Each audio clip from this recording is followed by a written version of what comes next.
got control. Can you put 2 on, please? Right. The presentation by Keith Jones, who I'll introduce in a minute, is followed by Q&A. Please post the questions in the Q&A box, not the chat box, and upvote the questions, and I'll go through those and with the help of Sitlali at the end to pick out the most relevant and the ones with the most likes. All attendees will remain muted unless enabled to speak. The webinar is being recorded and will be seen on the the Met Office YouTube channel. And if you're having technical difficulties, don't call me, call someone who knows what they're doing. And finally, just for those who haven't come across me before, I'm David Viner. I'm chair of the UK Climate Programme's Development and Knowledge Network, and one of my roles is to present this webinar series, and also really try and encourage you all to get involved, to get more, if you've got ideas, you want to talk, give presentations, please get in touch with the team and we'll do so. I've got no formal involvement with the Met Office.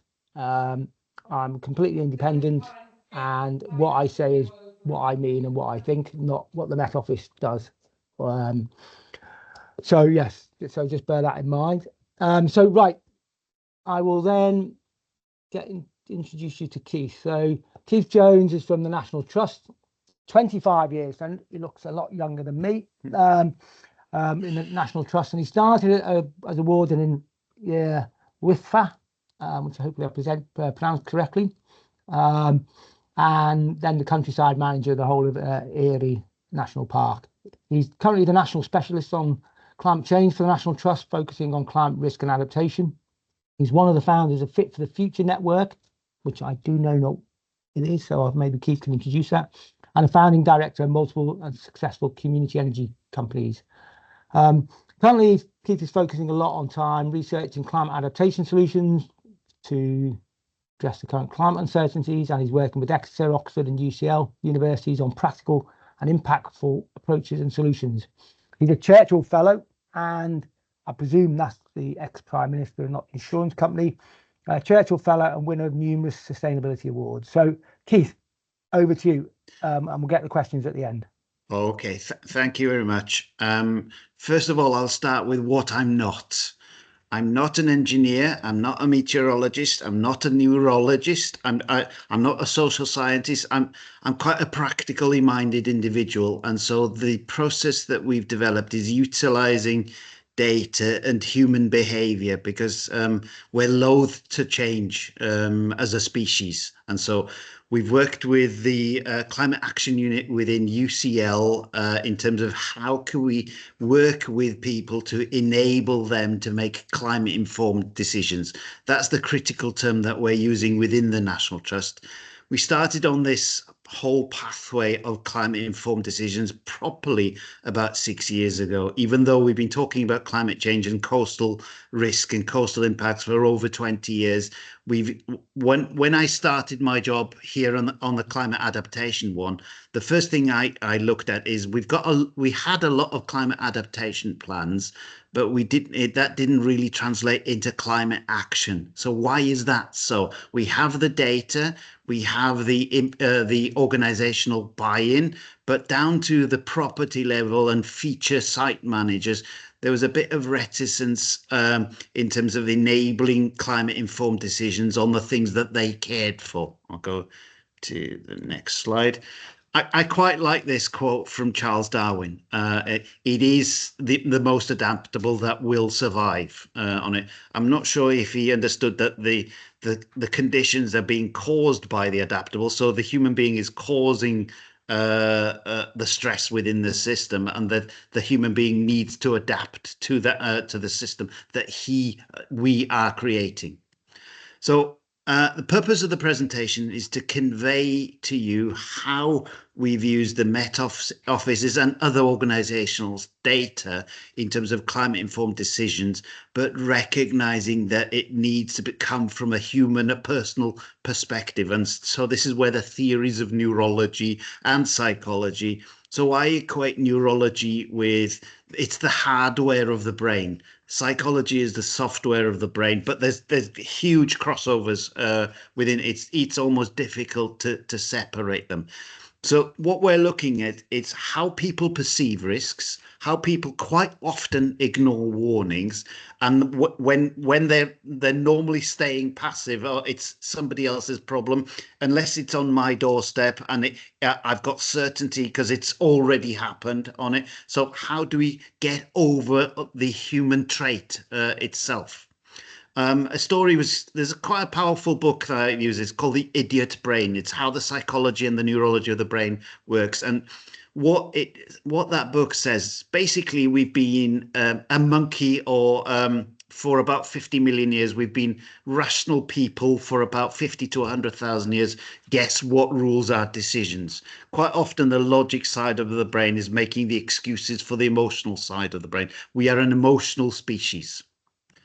And so this is climate adaptation, climate impacts through a national trust lens. So the triptych at Durham, top left-hand corner, is already cracking because of a lot of drying inside the mansion. The Ham House, the flowers at the bottom are Ham House in Richmond upon Thames. The part or the green bit in front of the mansion was looking terrible, and it was also subject to a lot of drought and a lot of weather effect. And so the White Horse of Uffington, as the grass is drying out from drought and as the people are walking around it, it's eroding right due to the chalk level. Top right-hand corner is the landslide-prone parts of northwest Wales, the Llŷn Peninsula. The Marsden Moor, repeat wildfires in the Marsden Moor. So we're seeing weather impact, and it's getting worse due to climate change. Because as you all know, climate is only weather over time. So next slide. So what we've developed is something called a climate impact assessment and pathway planning.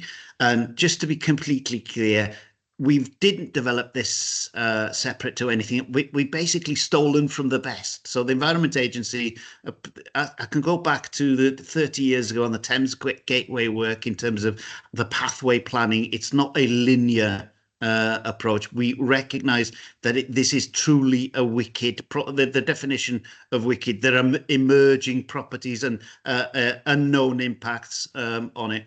That small graph on the right hand side is what 200 million visitors to the National Trust sites over 20 years and what weather they like. And so over about 25, 27 degrees, people for some strange reason don't want to go inside a building, and therefore the business side of the operation is at risk from changing weather on it. We are a warm, damp destination in terms of mansions. That was clearly in the data that we've gathered. And I also like the thinking of Mike Snowdon and his Cynefin framework, in terms of the Cynefin framework was developed for systems and computer thinking. But I like that complex implies a high degree of interconnectedness and difficulty to understand.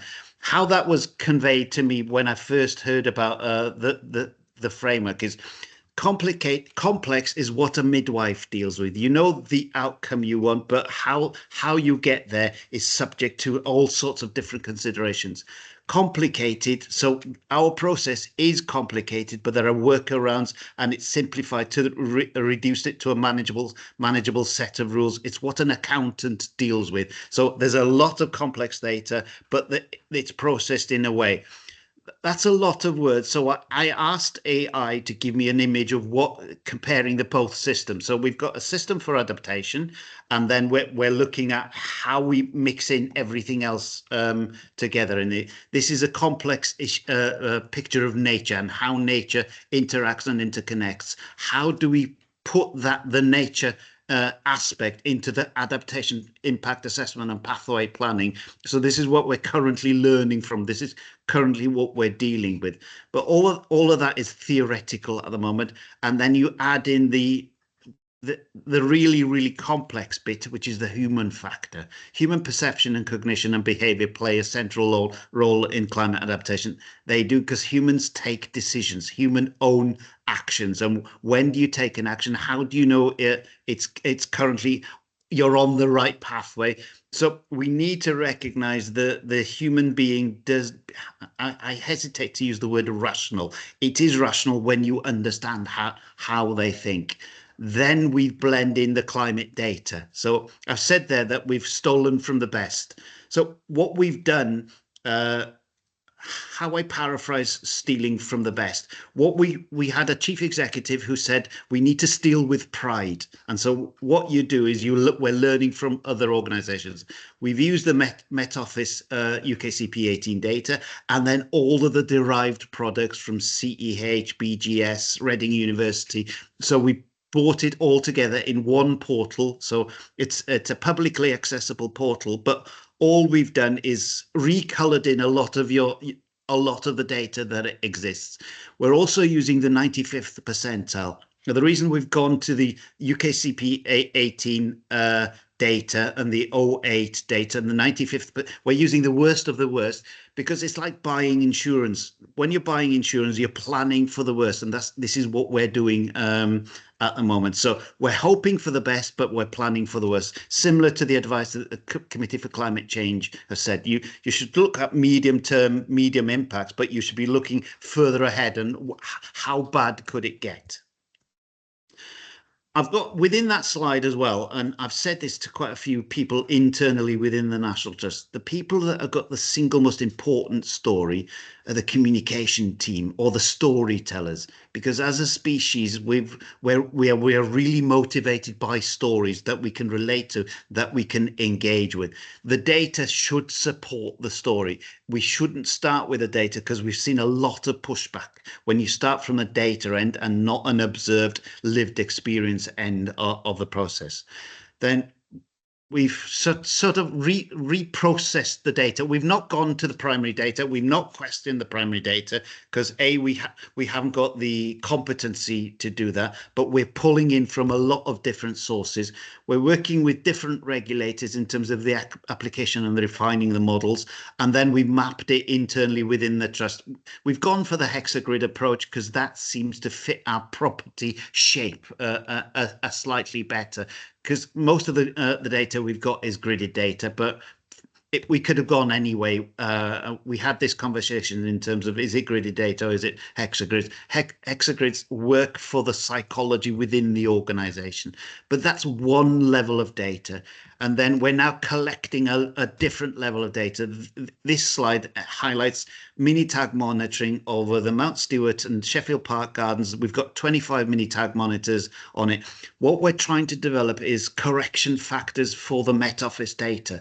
So when you're looking at a garden, how will that corner of that garden behave? And so we're setting the baselines we can see large variations within the sites that we've got.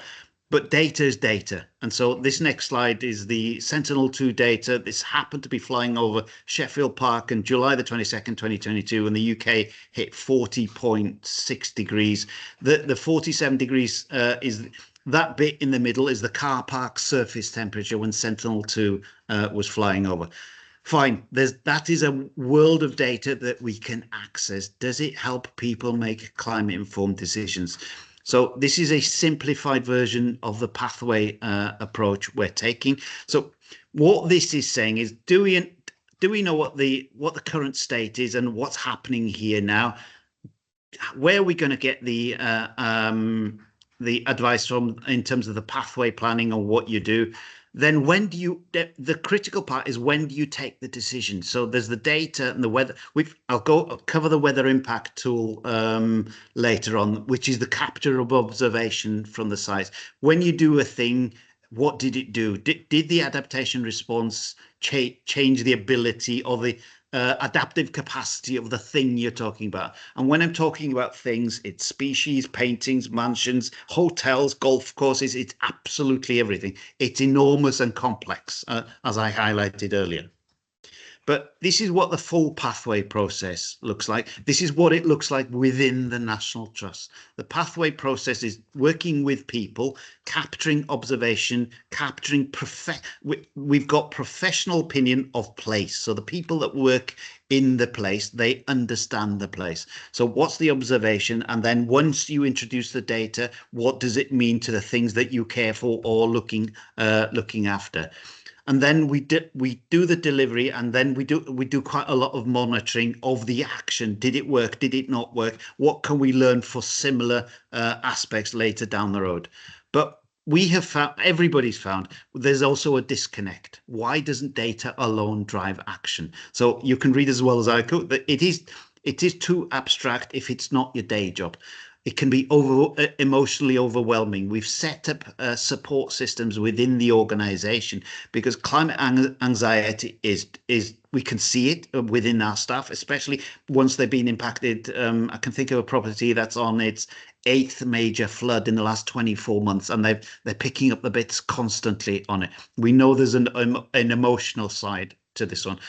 I'll cover cognitive biases later because we're human beings. We come in with our software is slightly set up to interpret data differently as an individual. We've also got competing priorities, or the day job, as we call it. I use this next term, the information action gap, yesterday with the research team in the trust. We do a lot of research and we're learning all the time, but quite often it doesn't elicit action. So how can we get people to own the technical term that UCL uses? How can we give people agency in this space? Awareness doesn't automatically lead to action. And as Krista Mayer in UCL says, action leads to action. It promotes more action. We've also got this inbuilt, it's not a flaw, this inbuilt design characteristic within human beings. So we've always got optimism bias. We have a tendency to perceive, unless of course you're a doom monger, which I normally, working in this area, you become a doom monger. But we have optimism bias, so it's not as bad as they're saying. We've got what's the available data. We've also got temporal discounting, so the tendency to value the immediate rewards, as in the day job or what we're going to do. We've found something called recency bias built in as well.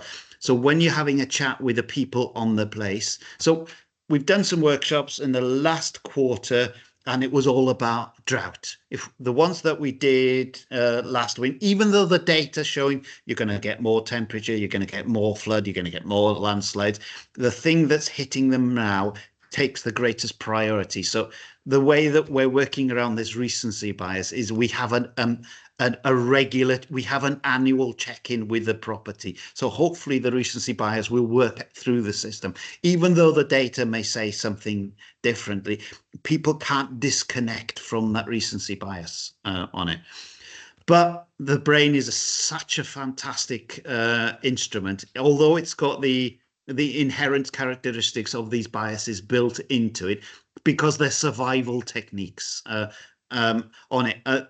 Again, this book I was reading in terms of the Idiot Brain book, where the way that they highlighted the design characteristics of the brains. So if you're a monkey in the plains of Africa and you see a leopard 2 miles away, you're not concerned. Half a mile away, you're still not concerned. Until it's breathing in your ear, that's when it gets your attention. So we need to recognize this, because data doesn't drive action as we're finding. It's stories that drive action, we're seeing.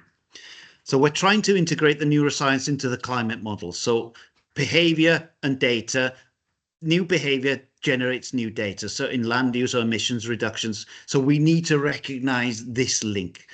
Perception, as my wife keeps telling me, perception is neither right nor wrong. Perception is just what you're seeing, what you're understanding on it. So visible actions or inaction influence societal norms. So as I said, action drives action in quite a lot of this area.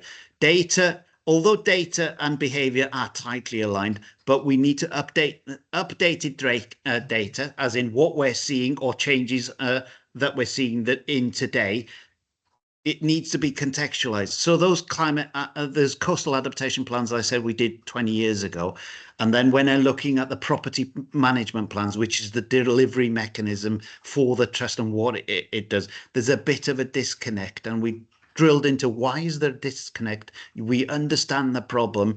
It's just there's an agency side or an ownership side of the action, and also we need to be tracking change data on the sites, because if you get a repeated impact on a site, these 7 floods in this property I mentioned, it normalizes itself. So you need another extreme event. So we've designed a system in order to capture the impacts that you've seen in 2022 and 2013. That's the impacts is not the data. The impacts is what the changing climate does to a thing, to a place. So I'll go to the next one. So what we've not developed, again, I keep saying we've developed, what we've learned from other organizations. So we're using field maps to capture impacts at the site. It's a freely accessible app that I think 2,000 staff have downloaded this app. What you're trying to do is capture impact on a place so what we're capturing is flooding events, landslide events, shrink heave events, high temperature drought events. You can take an image of it. We've been quite draconian in controlling the nomenclature of this one because we need to compare apples to apples on it. But the so what question comes in. And so a thing has happened in that place. Is it a trend? Is it a hotspot for that aspect? So we're now importing it into our analytics platform, which is pulling in a lot of other data sets in terms of insurance claims, finance, the till receipts, the visitor footfall at a site. So what we're trying to do is make it simpler for people to understand change and hopefully then elicit the next action along the pathway. So what we've been seeing in this whole pathway process is people are reticent to take an action, but because we are who we are, like most large institutions, it normally won't elicit an action. It will elicit a meeting. Why take an action when you can have a meeting? But at least you'll have evidence of change there that will form the basis of that meeting. So this whole thing speaks to this slide. This slide is really interesting because this is what 2022 looked at like in the UK. Most of the people in the UK have forgotten most of this happened on it. Repeated storms, temperatures, wrong times of year, flood events, drought events, wildfire events. So what we're trying to do is address this specific issue because of this it's an innate part of the brain to protect you, because if it's all bad, why would you bother doing something?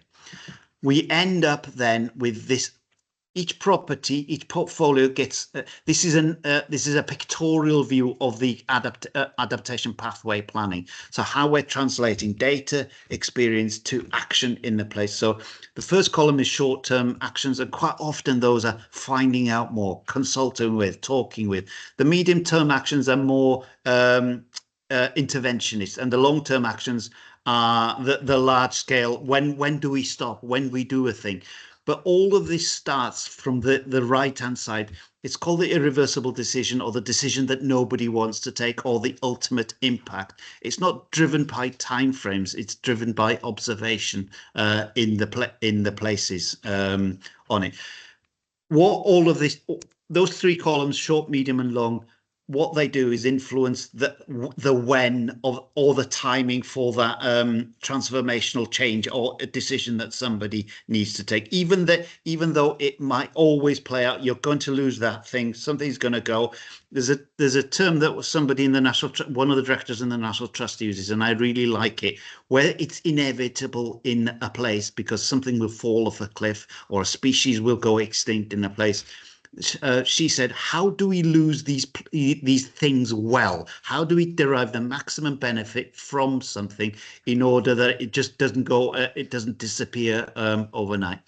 Within the pathway, we've also got thresholds and triggers. We've got preconditions, and quite often the preconditions are talking to regulators or discussing with local communities, making sure the resources or the prioritization is in place. That box on the left-hand side is the stakeholders, who needs to be informed, who needs to be consulted, who controls the decision-making process. The next set of quick slides is a translation of data experience in a place. I'm all for AI and augmented reality, and we're using it quite a bit. This is a laser scan of the bog garden in Penrhyn Castle, where I'm speaking to, hyper accurate with all the species in place. We then use the UKCP 18 data and the derived data and the experience of the team in terms of what's the climate envelope for certain species within this place. Because it's augmented reality, it could be a 360 view. So this next image is a non-interventionist based on climate tolerance of the same view of the place. But that, of course, will never happen because the gardeners and the trust will kill themselves to maintain the condition of it, or to maintain that they will kill themselves. This next image is the image that we haven't really shared because it needs contextualizing. This is what good looks like, but good is completely option and can be tailored. So this is what that bog garden, given the climate parameters, given the soil condition, given the aspect on it, this was the professional opinion of gardens advisors of what could be in this place. So it's the translation of data, experience in the place that we're specifically on the site, because even though I am a fan of AI and I'm a fan of machine learning on it, there's so many component parts to this corner of this garden that come to play here. Condition is a really big one, because if it's already in poor condition, it's less tolerant of climate stresses. So overall, it is people before data, but you need data to support people. This image, Gary Larson image on the left hand side, is the perception of specialists and generalists on it, because quite often they even though they use the same words, it's a different interpretation. Krista Mayer told me that researchers found for every noun in the English language there are 20 different interpretations. So you may say something, but something completely different can be heard on it. This is a slide we're using within the trust at the moment. We're doing the planning. So I think I'll finish 2 minutes early. So that's it. If you want to, we'll go through into the questions next. But if you want to reach out to me or ask me any specific questions, please do. The report on the bottom right-hand corner is the report the National Trust generated in terms of the policy asks of government. This is what we're doing. This is what we'd like you to do as well. But I won't cover the policy asks within it. If you scan that QR code, you'll go straight through into the report. Keith, thank you very much. Just still waiting for any questions. I'm not sure if the Q&A function is very obvious to everyone. But just like to pick up on what you said at the start, talking about the wicked problem of climate change and the responses to it, and also the Cynefin framework. I came across that when we were doing a lot of research for the AR6 in chapter 17. I think it provides a useful contextual framework for where we are, and also, as Cynefin, as it means in Welsh, it means it translated from Welsh into English, landscape. I think it's well worth. No, it doesn't. It's called the untranslatable word. Well, because it's a sense of place where the place is defined by the person and the person is defined by the place. Okay. More elegant way of saying landscape. And I know there's a Welsh TV program called Cynefin as well. So yeah. So yeah. Anyway, I think if you can post any or share any links to that, the literature around Cynefin, that'd be good. Chapter 17, section 17.3 of the AR6 Working Group 2 is a good starting point for getting some of the research and some of the background. But it gives, I think when I first came across it, it gave a really different perspective on how to look at this problem. Yeah. So one quick question from Catherine Payne. Love the use of the weather impact app. Is that an app the NT has developed, and is it publicly available? That's an interesting question. It is publicly available because it's field maps by ArcGIS, but the issue is you need a GIS backbone to import it to. So a mate of mine who's highly intelligent in coding and computer designing is he designed a Google tool to do the same, but because the app, to download the app, you need a Google business license. So he's currently using Office 365 as the backbone for it, because we need to capture, because as I said, that human memory one is so flawed, because your memories are even edited based on your internal narrative on it, as we're seeing, because you could see. Because as the police are finding every time there's a traffic accident, what color was the car, you'll have all sorts of different interpretations of what color was the car. So we're trying to capture one form of truth in order to compare apples with apples. Even though you can capture the empirical data, we want decision makers to understand what it means for them. So currently, if you go into the field maps one, but that's assuming you've got an ArcGIS backbone within your organization. So quite a lot of the small charities I work with haven't got that capability. So we're de-trustifying the process so others can also capture. What we're also doing is we're within the final throes of also sharing our observations within the Weather Impact app with the Met Office as well. So there will be a direct feed from the trust system. So hopefully that can tune based on observations. But unfortunately, the Met Office are stopping the WOW portal, the Weather on the Web portal on it, because the amount of curation was enormous for them. But hopefully we can develop something new. Okay, thank you. Just on that memory thing, it's interesting about what conditions people and individuals. So there's a certain demographic in this country who will always go that no summer has ever been hotter and never will be hotter than 1976. 1976 was the hottest ever, and we know from the data. I don't even think it makes into the top 10. And you soon forget, 2022, 2025, the first 7 months of 2025 are off the scale. It's likely to be the warmest year on record if it, even if it just persists along average lines for the rest of the year. So it's interesting about what conditions individuals and how that then affects their decision making. And this all comes into that Cynefin framework.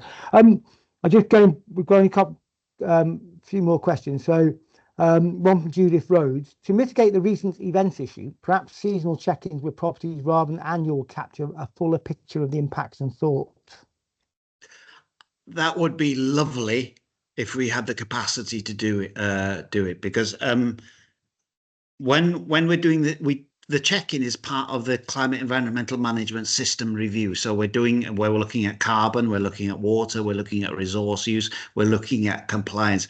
Because my 25 years in the trust, when you do something new and if it's innovative, you need to hardwire it into an existing system, because it doesn't take an organization long to find the spanner to unbolt it if you bolted it onto the organization. We've got 28,000 buildings, we've got 250,000 hectares of land, 900 miles of coast. And so in terms of the recency bias part of it, a seasonal check-in, so I quite often talk through my mouth, and so think through my mouth. So that's an interesting note. But getting everybody to look at something more than once or twice a year is quite a struggle within the organization. And then how do you use that insight that you've gained over the 4 periods with the thousands of properties within the National Trust? It's a resource issue rather than a priority issue at the moment. But I'm thinking about it. It makes sense. But what we're doing, the annual review doesn't happen at the same time every year. So hopefully after a while, it will work out of the system. Thank you. Where are we? From Emma Jones, great presentation, Keith. Obviously, you've got huge potential to engage with the public on this topic. Is that something you're going to do or have plans to do, e.g. in terms of actions on what people should be taking to adapt their own garden to a changing climate? And I know there's been, on a lot of the garden programs, you see this, the Chelsea Flower Show often has gardens that are adapted to the future. In fact, ex-colleagues of mine at UEA, I think they won silver prize at the Chelsea Flower Show for a garden that was demonstrated to be adapted to climate change. But how can this get into the wider public concept, public psyche? And we were in a meeting yesterday in Colk Park talking about this very thing in terms of where are the evidence gaps, what are the opportunities. When people say my garden is adapted to climate change, my first facetious question is, what climate are you talking about? What timeframes are you talking about? Because what we've been seeing, we've also got then we've got a sustainability lens, because it's easy being climate adapted if you just chuck so much money at a thing. But we know our gardens are the shop windows for the organization. So we're currently having a go. How can we use this to convey the story of climate change with it? On that first part of the question, on the public one, our new strategy that was launched in January is all about public benefit. And so we're also working on I'm calling it de-trustified pathway process, so that communities could look at it. We're also working with UK Commission of UNESCO on this one. How can we spread the benefit and the lessons learned and the knowledge on it? So I didn't cover it, but because it's an emerging area at the moment on it. But we all agreed yesterday that gardens were the way to get in, were the way to talk to people, because you can relate. Okay, thank you. I suppose one thing that always gets me about gardens is that, in terms of adapt, it'll be changing plant species, but there's a lot of maladaptation potential here in terms of invasive species, and we see our countryside is littered with problems with invasive species that gardeners are brought in goodwill, from rhododendrons to Himalayan balsam to even the pitcher plant, which is still being sold around the place.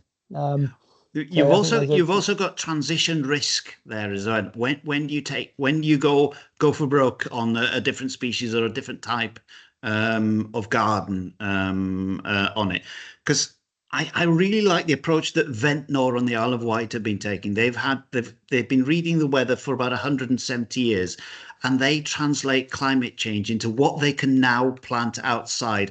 In every 20 years, we can now plant this plant. So they're illustrating climate change, but through the plants that they can grow. They were previously vulnerable to frost or wind or drought. So that they're using gardens and climate change, and they're mixing together. But they've got the data, but they're using the data to tell a story.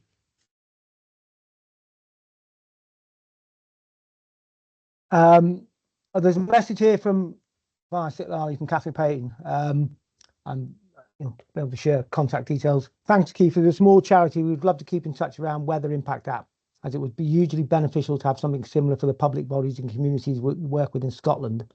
We are using story maps to gather memories and lived experience, but creating a record using a phone tool would be even better. So hopefully we can put you both in contact if you haven't got the details already. Look, thank you very much for all the questions. Thank you very much for all your time.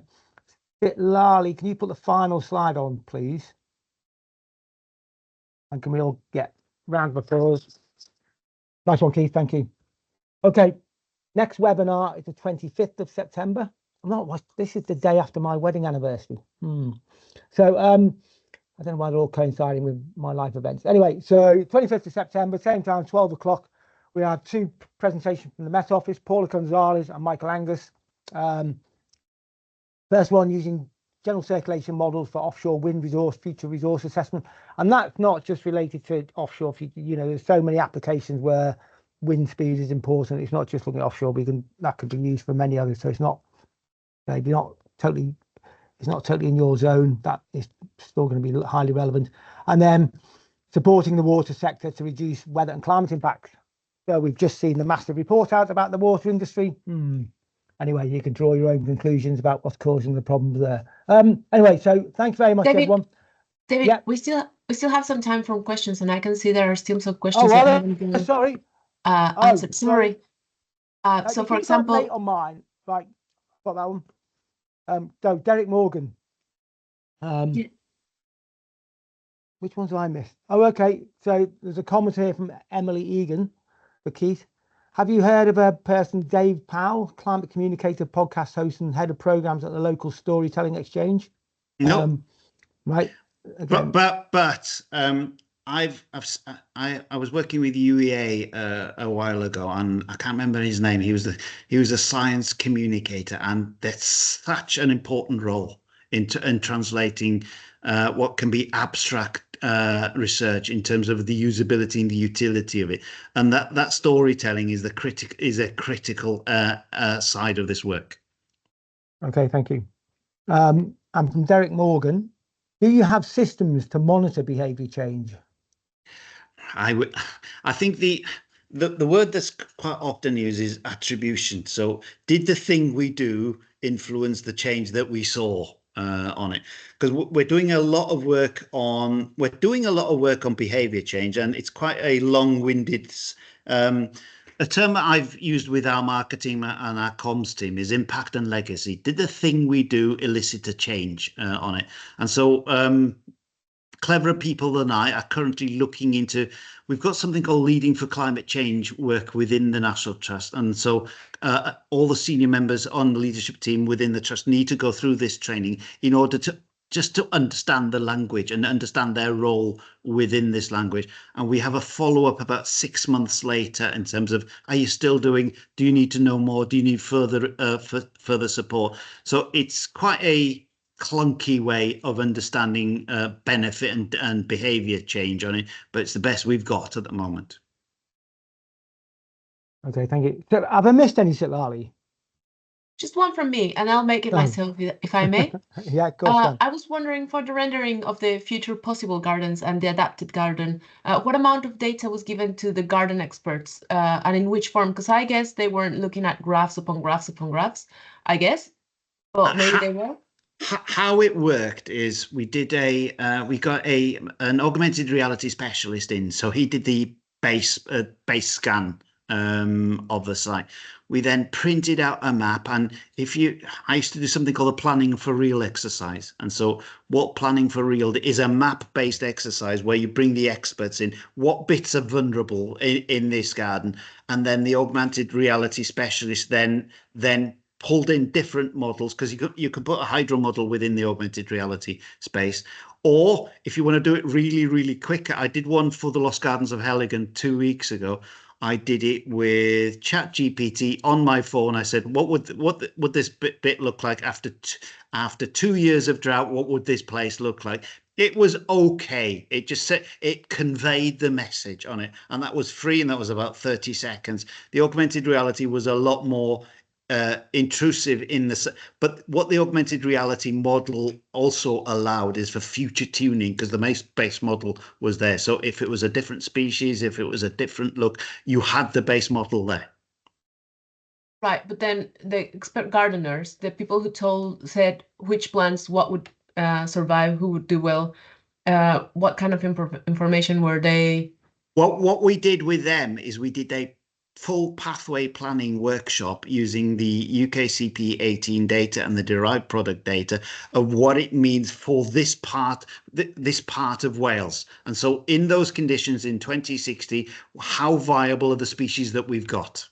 So what they went through a list of species, looking at climatic zones for species and what it would do for those species, because they didn't do any of the modeling. What the modeler did is to extract the information from them. I set the scene in terms of, we used this whole pathway process starts with observation, which is as flawed as any other data set because of this recency bias and this impact bias that you've got on there. Then we introduce the relevant climate data to the place, so UKCP 18 and the derived data, and then the product from those two assessments. The modeler then used it and tuned it with the experts in the room. So is this what you mean? So yes. It's quite a laborious way of conveying a picture of now unadapted and fully adapted in this 2060 horizon. Yeah, that was it. Thank you very much. And just one final point here. Burnt Egg, there was a comment. There was a project between the Met Office and Exeter University called Climate Stories, Poems, Stories, Songs and Theatre and Visual Arts, translating science into more accessible forms for the public. And there is a vast amount of stuff being done engaging with the artistic community. I did something in the 1990s, something called Climate Change, which we brought together artists. And there was an organisation, I think, if memory serves me correct, called Tipping Point, a chap called Peter Gringold, where getting artists and scientists and communicating in the same room, workshopping, it was a really powerful way of doing it. And it brought together artists who from around Europe and the world who were doing all sorts of visual art and theatre to really communicate climate change in ways that a scientist could never get.